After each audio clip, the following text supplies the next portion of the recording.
নমস্কার বন্ধুরা, আজকের এই ভিডিওটি তাদের জন্য যারা দিনের পর দিন পরিশ্রম করছে কিন্তু ফল পাচ্ছে না, যাদের জীবনে অর্থ আসে কিন্তু টিকে থাকে না, যাদের ঘরে অশান্তি, ঋণ, বাধা বা অদৃশ্য নেতিবাচক শক্তির প্রভাব অনুভূত হয়। আজ আমি আপনাদের জানাতে চলেছি একটি অত্যন্ত গোপন ও শক্তিশালী লক্ষ্মীতান্ত্রিক মন্ত্র, যা সঠিক নিয়মে জপ করলে ধীরে ধীরে জীবনের অভাব, দুঃখ ও বাধা দূর হতে শুরু করে। এই ভিডিওটি শেষ পর্যন্ত দেখবেন, কারণ শেষের দিকে বলবো এই মন্ত্র কোন সময়ে সবচেয়ে শক্তিশালী হয় এবং একটি ছোট ভুল কিভাবে ফল নষ্ট করে দিতে পারে। আজকের মন্ত্রটি হলো ॐ ह्रीं श्रीं श्रीं कमलवासिन्यै प्रसीद प्रसीद स्वाहा। ॐ ह्रीं श्रीं श्रीं कमलवासिन्यै प्रसीद प्रसीद स्वाहा। ॐ ह्रीं श्रीं श्रीं कमलवासिन्यै प्रसीद प्रसीद स्वाहा। ॐ ह्रीं श्रीं श्रीं कमलवासिन्यै प्रसीद प्रसीद स्वाहा। ॐ ह्रीं श्रीं श्रीं कमलवासिन्यै प्रसीद प्रसीद स्वाहा। ॐ ह्रीं श्रीं श्रीं कमलवासिन्यै प्रसीद प्रसीद स्वाहा।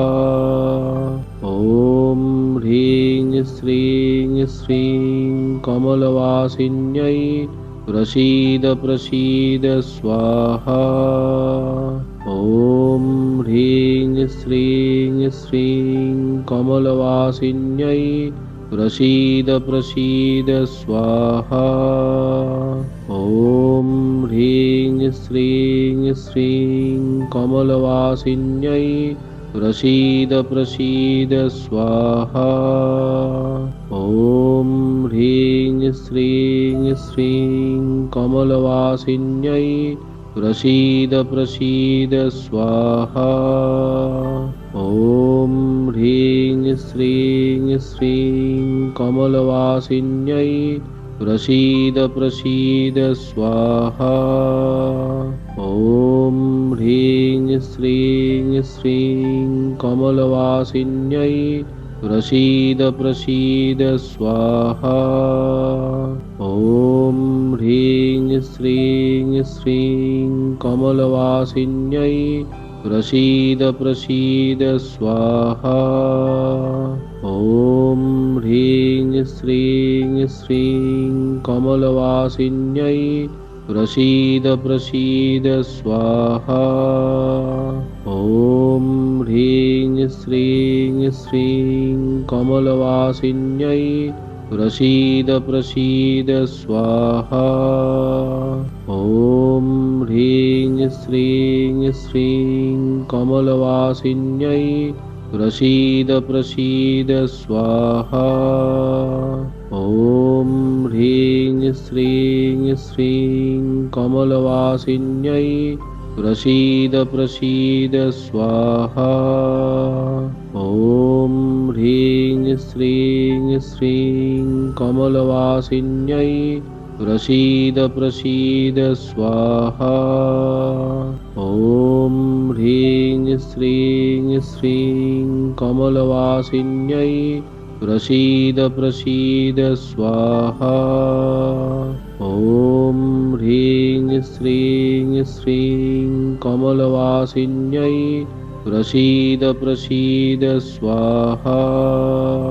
ॐ ह्रीं श्रीं श्रीं कमलवासिन्यै प्रसीद प्रसीद स्वाहा।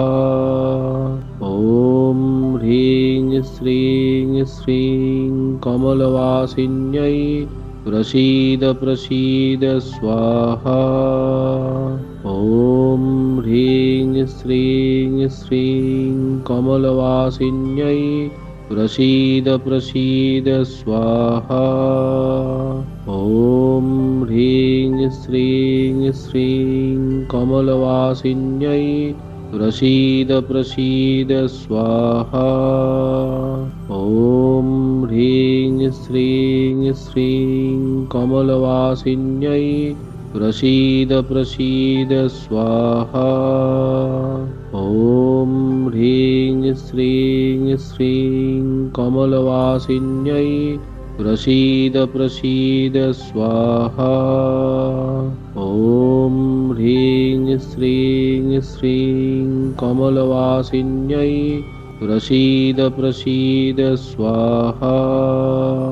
ॐ ह्रीं श्रीं श्रीं कमलवासिन्यै प्रसीद प्रसीद स्वाहा।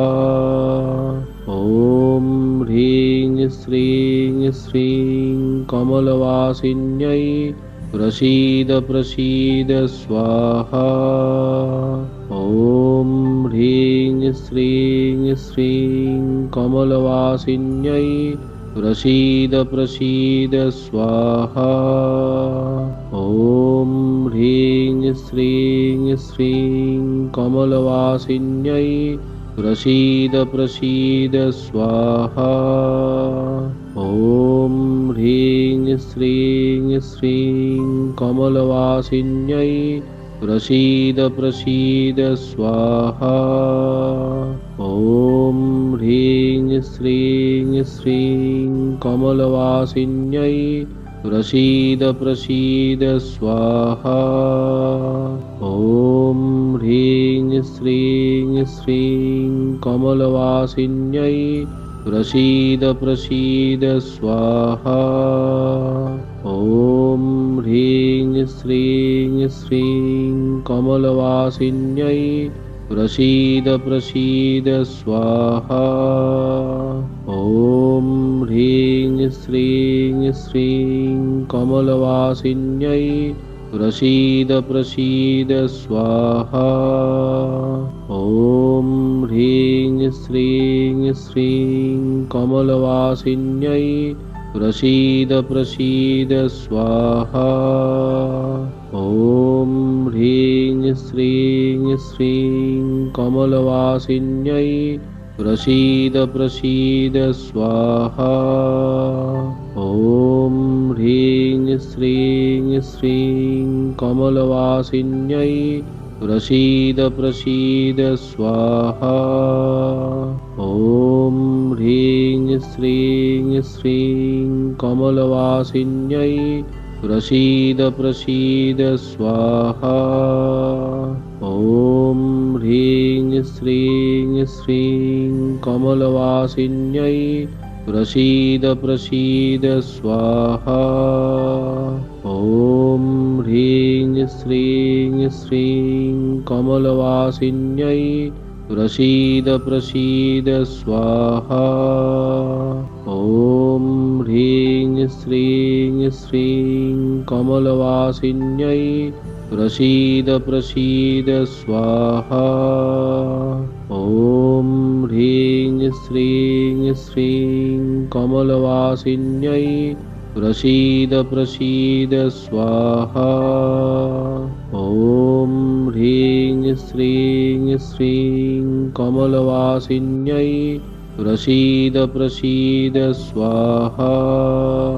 ॐ ह्रीं श्रीं श्रीं कमलवासिन्यै प्रसीद प्रसीद स्वाहा।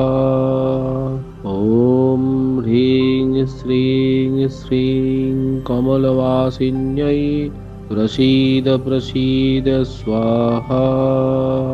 ॐ ह्रीं श्रीं श्रीं कमलवासिन्यै प्रसीद प्रसीद स्वाहा। ॐ ह्रीं श्रीं श्रीं कमलवासिन्यै प्रसीद प्रसीद स्वाहा। ॐ ह्रीं श्रीं श्रीं कमलवासिन्यै प्रसीद प्रसीद स्वाहा। ॐ ह्रीं श्रीं श्रीं कमलवासिन्यै प्रसीद प्रसीद स्वाहा। ॐ ह्रीं श्रीं श्रीं कमलवासिन्यै प्रसीद प्रसीद स्वाहा। ॐ ह्रीं श्रीं श्रीं कमलवासिन्यै प्रसीद प्रसीद स्वाहा। ॐ ह्रीं श्रीं श्रीं कमलवासिन्यै प्रसीद प्रसीद स्वाहा। ॐ ह्रीं श्रीं श्रीं कमलवासिन्यै प्रसीद प्रसीद स्वाहा। ॐ ह्रीं श्रीं श्रीं कमलवासिन्यै प्रसीद प्रसीद स्वाहा। ॐ ह्रीं श्रीं श्रीं कमलवासिन्यै प्रसीद प्रसीद स्वाहा।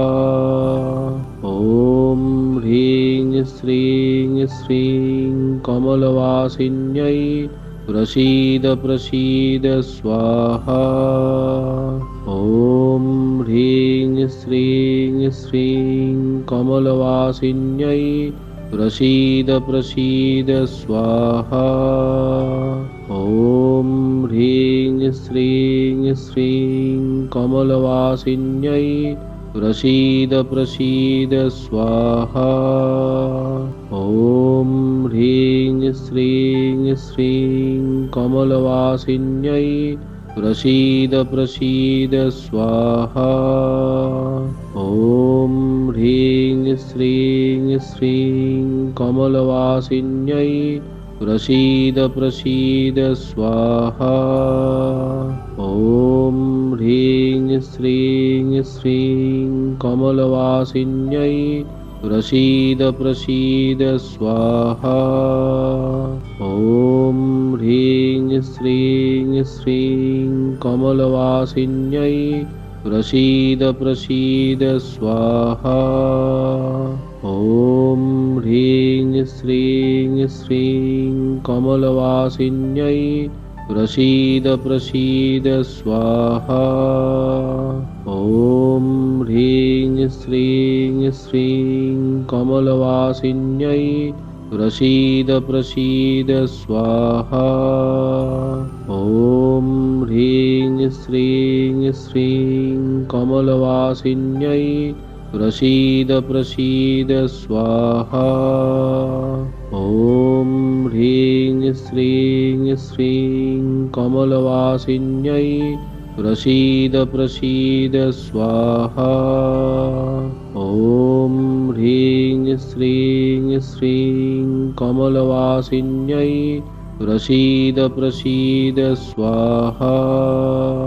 ॐ ह्रीं श्रीं श्रीं कमलवासिन्यै प्रसीद प्रसीद स्वाहा। ॐ ह्रीं श्रीं श्रीं कमलवासिन्यै प्रसीद प्रसीद स्वाहा। ॐ ह्रीं श्रीं श्रीं कमलवासिन्यै प्रसीद प्रसीद स्वाहा। ॐ ह्रीं श्रीं श्रीं कमलवासिन्यै प्रसीद प्रसीद स्वाहा। ॐ ह्रीं श्रीं श्रीं कमलवासिन्यै प्रसीद प्रसीद स्वाहा। ॐ ह्रीं श्रीं श्रीं कमलवासिन्यै प्रसीद प्रसीद स्वाहा। ॐ ह्रीं श्रीं श्रीं कमलवासिन्यै प्रसीद प्रसीद स्वाहा। ॐ ह्रीं श्रीं श्रीं कमलवासिन्यै प्रसीद प्रसीद स्वाहा। ॐ ह्रीं श्रीं श्रीं कमलवासिन्यै प्रसीद प्रसीद स्वाहा। ॐ ह्रीं श्रीं श्रीं कमलवासिन्यै प्रसीद प्रसीद स्वाहा। ॐ ह्रीं श्रीं श्रीं कमलवासिन्यै प्रसीद प्रसीद स्वाहा। ॐ ह्रीं श्रीं श्रीं कमलवासिन्यै प्रसीद प्रसीद स्वाहा। ॐ ह्रीं श्रीं श्रीं कमलवासिन्यै प्रसीद प्रसीद स्वाहा।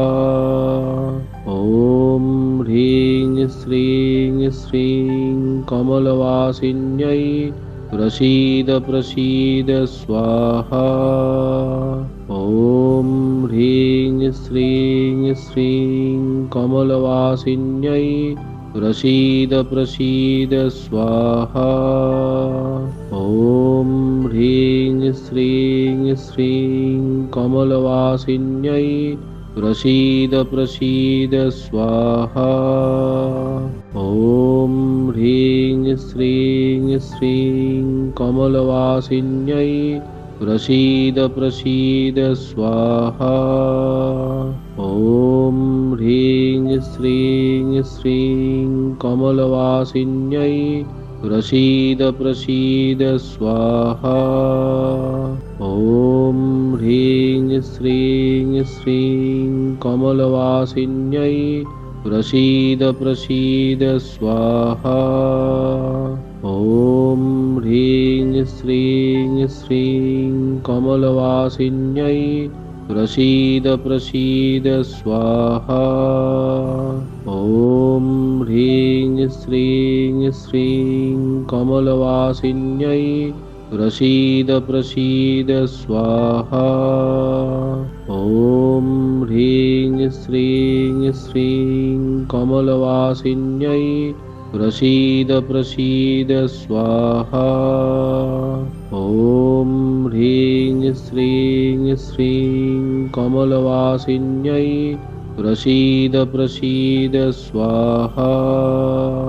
ॐ ह्रीं श्रीं श्रीं कमलवासिन्यै प्रसीद प्रसीद स्वाहा।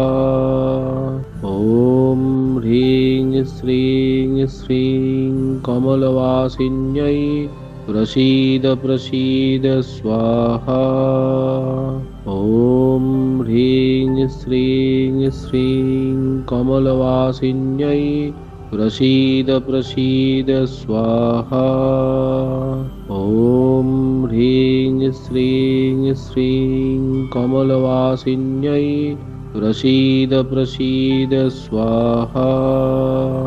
ॐ ह्रीं श्रीं श्रीं कमलवासिन्यै प्रसीद प्रसीद स्वाहा। ॐ ह्रीं श्रीं श्रीं कमलवासिन्यै प्रसीद प्रसीद स्वाहा। ॐ ह्रीं श्रीं श्रीं कमलवासिन्यै प्रसीद प्रसीद स्वाहा। ॐ ह्रीं श्रीं श्रीं कमलवासिन्यै प्रसीद प्रसीद स्वाहा। ॐ ह्रीं श्रीं श्रीं कमलवासिन्यै प्रसीद प्रसीद स्वाहा। ॐ ह्रीं श्रीं श्रीं कमलवासिन्यै प्रसीद प्रसीद स्वाहा। ॐ ह्रीं श्रीं श्रीं कमलवासिन्यै प्रसीद प्रसीद स्वाहा। ॐ ह्रीं श्रीं श्रीं कमलवासिन्यै प्रसीद प्रसीद स्वाहा। ॐ ह्रीं श्रीं श्रीं कमलवासिन्यै प्रसीद प्रसीद स्वाहा। ॐ ॐ ह्रीं श्रीं श्रीं कमलवासिन्यै प्रसीद प्रसीद स्वाहा। ॐ ह्रीं श्रीं श्रीं कमलवासिन्यै प्रसीद प्रसीद स्वाहा। ॐ ह्रीं श्रीं श्रीं कमलवासिन्यै प्रसीद प्रसीद स्वाहा। এই মন্ত্রটি সরাসরি মা লক্ষ্মীর কমলাসন রূপকে আহ্বান করে। কমল প্রতীক শুদ্ধতা, সমৃদ্ধি ও ঐশ্বর্যের। ওম হল ব্রহ্মাণ্ডের মূল শব্দ। রিং শক্তি, সুরক্ষা ও অন্তর্দৃষ্টিও এনে দেয়। শ্রীং ধন, সৌন্দর্য, সৌভাগ্য ও ঐশ্বর্য এনে দেয়। প্রসিদ্ধ কৃপা বর্ষণ করে। এই মন্ত্র জপের মাধ্যমে শুধু অর্থ নয়, মানসিক শান্তি, পারিবারিক সুখ ও কর্মক্ষেত্রের উন্নতিও আসে। এই মন্ত্র কার জন্য বিশেষভাবে কার্যকর? এই মন্ত্রটি বিশেষভাবে কার্যকর যারা আর্থিক টানাপোড়েনে ভুগছেন, যাদের চাকরি বা ব্যবসায় বাধা আসছে, যাদের হঠাৎ হঠাৎ টাকা নষ্ট হয়ে যায়, যাদের ঘরে শুভ শক্তির অভাব অনুভূত হয়, যারা মা লক্ষ্মীর কৃপা পেতে চান। জপের সঠিক নিয়ম হলো প্রতিদিন ভোরবেলা বা সন্ধেবেলা স্নান করে পরিষ্কার পোশাকে পূর্ব বা উত্তর দিকে মুখ করে বসুন। সামনে একটি প্রদীপ জ্বালান। তারপর ধীরে ধীরে পরিষ্কার উচ্চারণে 11 অথবা 21 অথবা 108 বার মন্ত্র জপ করুন। যদি সম্ভব হয় একটি লাল বা গোলাপি পদ্ম ফুল অথবা সাদা ফুল নিবেদন করুন। জপ করার সময় মোবাইল, কথা বলা